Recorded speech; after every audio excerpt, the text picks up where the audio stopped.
having one as well," she said. He unbuckled his belt, put his hands on the wheel, and leaned forward so that she could get at his backside.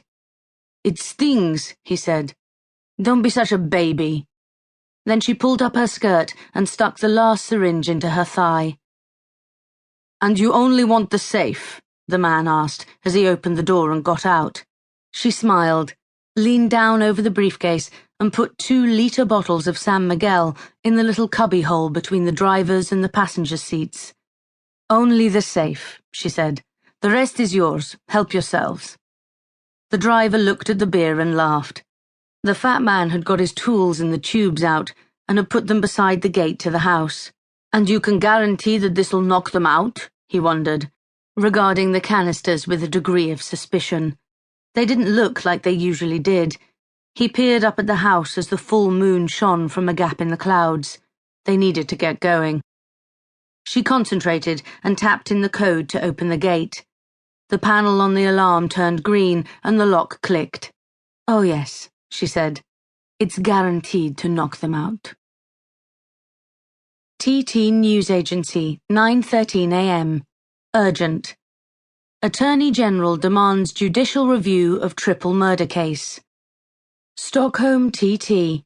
On Monday, Attorney General Lilian Bergqvist will submit a request for the judicial review of the case against the so-called axe murderer, financier Philip Andersson, TT has learned.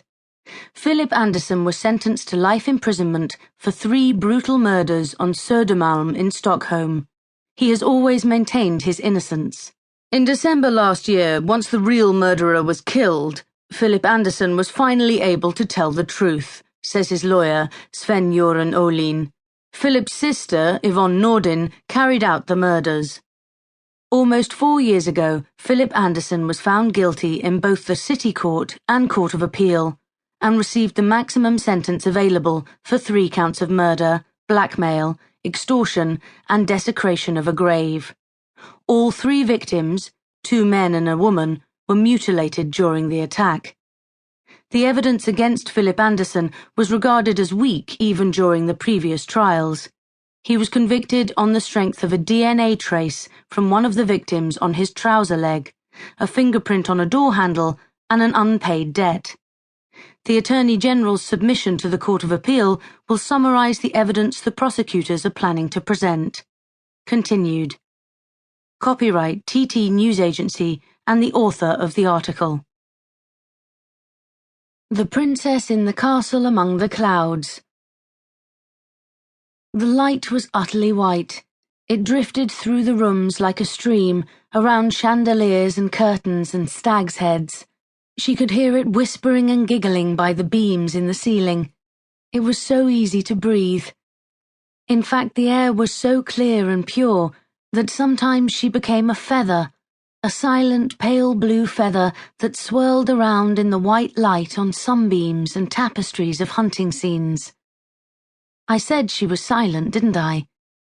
Oh, she was silent, so silent, because the Führer mustn't be disturbed.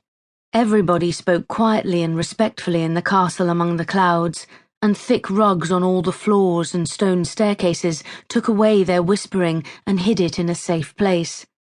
Her favourite place was die Halle, the room that was as big as an ocean, with windows looking out onto the clouds and the snow-capped mountains below. Sometimes she danced in die Halle, silently of course, and lightly on her bare toes, with the sculptures and paintings and the dolls as her appreciative audience. Her dress, all that thin fabric, fluttered around her with a life of its own, and she jumped and twirled until her head was spinning.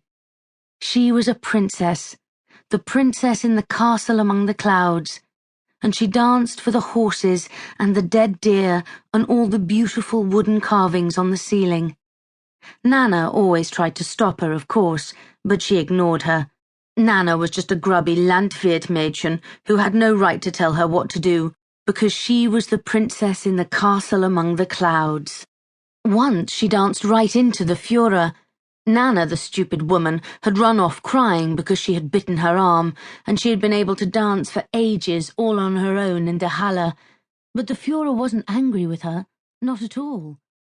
He just caught her.